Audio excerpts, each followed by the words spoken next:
So the time I was rescued. The time that I felt rescued? The time when I was rescued, I used to play in the backyard a lot.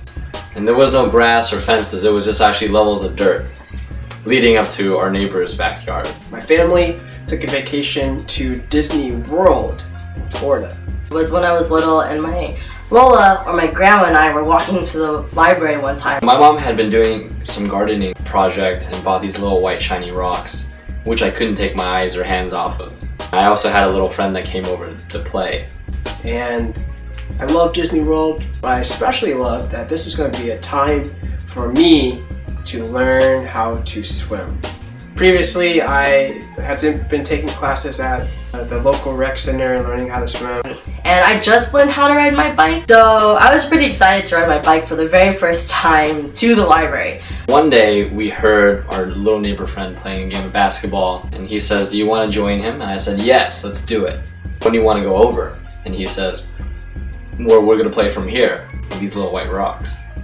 My dad took me down to the pool at our hotel at Disney World and decided that he would let me go swim. And so I got in the shallow end and I put my water wings on, but I started to be more adventurous and I said, "Hey, why don't I try to go down to the deep end of the pool?" But unfortunately, there were a lot of hills on the way to that library. I didn't realize at the time, because I was very young, that hill plus bike equals going down really fast. And so we played a game of basketball with our neighbor friend with these little white rocks. And we heard his dad shouting and climbing over our fence asking us what we had done. Then all of a sudden, I started walking towards the deep end and I can't feel the bottom of the pool anymore. And I didn't know it, but I was drowning. So we were going down this really steep hill and my grandma's freaking out, yelling, "Stop, stop!" And I'm like, "I'm trying!" Moments later, our doorbell rang, and surprise, surprise, it was our neighbor.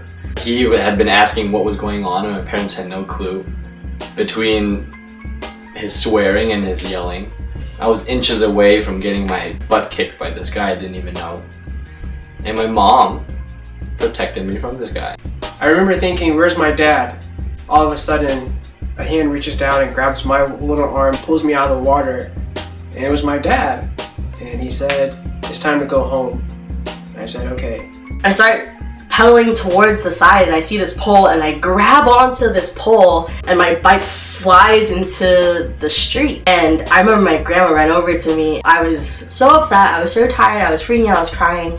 And she held me and she comforted me and she really rescued me from my fear of getting hurt and all of those things. I was rescued.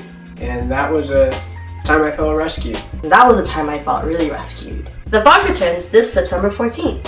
Doors open at 7, event starts at 8. And this year's theme is rescue. So come join us for a night of live music and the greatest story of rescue. We'll see you then.